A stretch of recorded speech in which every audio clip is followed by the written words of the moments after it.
The new Ping Pong movie serves a cautionary tale.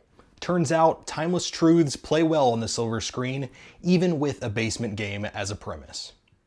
Hi, I'm Jacob, and this is Jacob Explains. Opening on Christmas Day 2025, Marty Supreme is shocking audiences as a fun and insightful film.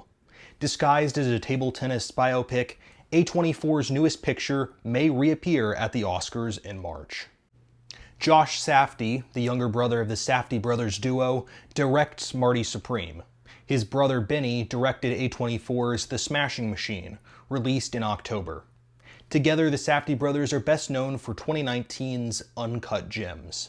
Set in New York in 1952, Marty Supreme has a pre-1960s angst rarely put to film. It opens in a shoe store. Timothée Chalamet's Mauser attends to a customer. From the opening shots, he is shown as a competent yet bored clerk. He has an unorthodox itch unscratched. Billing himself as Marty Supreme, the cocky Jewish 20-something has a bone to pick with anyone who stands in between him and his dream. Mauser will stop at nothing until the Table Tennis World Cup sits in his childhood bedroom. If you think ping pong is a dumb premise for a movie, no need to avoid Marty Supreme. The sport acts as a medium to convey a deeper message, and nothing more. It is merely the backdrop for Mauser's sinful life. To put it bluntly, Mauser is a dick. He is just about everything you do not want your children to grow up to be. A liar, egotist, swindler, gambler, and adulterer. He blackmails and cons everyone, including those he claims to love. He revels in chaos, rolling along as if nothing would ever catch up to him, testified to by the absurd amount of subplots. Mauser's pride shows through in an interview with British journalists, calling himself, quote, Hitler's worst nightmare. At its core, Marty Supreme is a film about the 10th commandment, thou shalt not covet. Chalamet's character covets everything: money, influence, prestige, and his neighbors' wives. Every adversity he faces is of his own creation. Every death in the movie is either directly or indirectly his fault.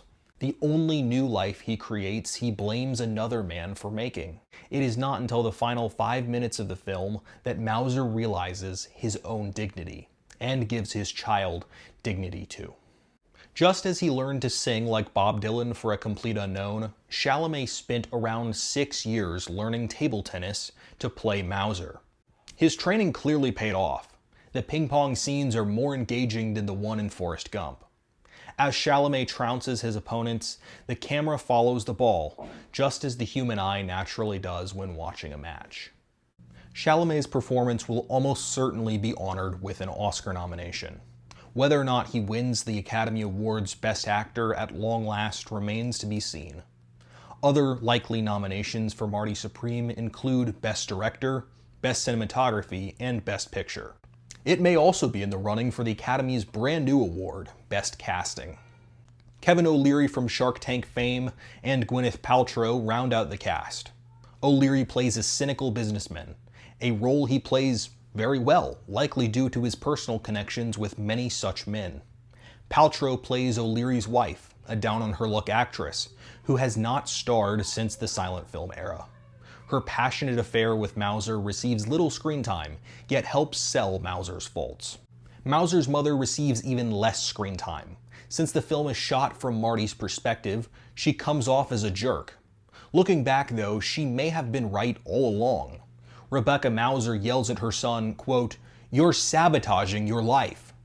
It comes off as abrasive so early in the film, but as Marty's lies unravel, she becomes a beacon of sanity. By the end, Mauser has been brought low. Humbled by other people he used to humiliate, the bully becomes the bullied. The con man gets conned. The coveter becomes unworthy of coveting. Winning at all costs everything for Mauser. Only once he is spanked, both metaphorically and literally, does he become a man. In comparison to recent films rated PG-13, Marty Supreme is not much worse. It includes several sex scenes, yet they are shot in a way that does not reveal much. Language is likely more the cause of the R rating. with heavy uses of curse words and the occasional slur.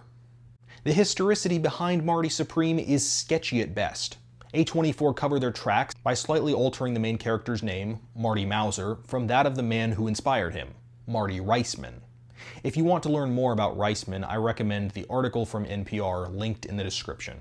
Josh Safdie's solo directorial debut, Marty Supreme, knocks the ball out of the table. His and Chalamet's work deliver a crowd-pleasing and morally sound picture. It is a humorous, endearing, and intrinsically human film, worth your box office dollars.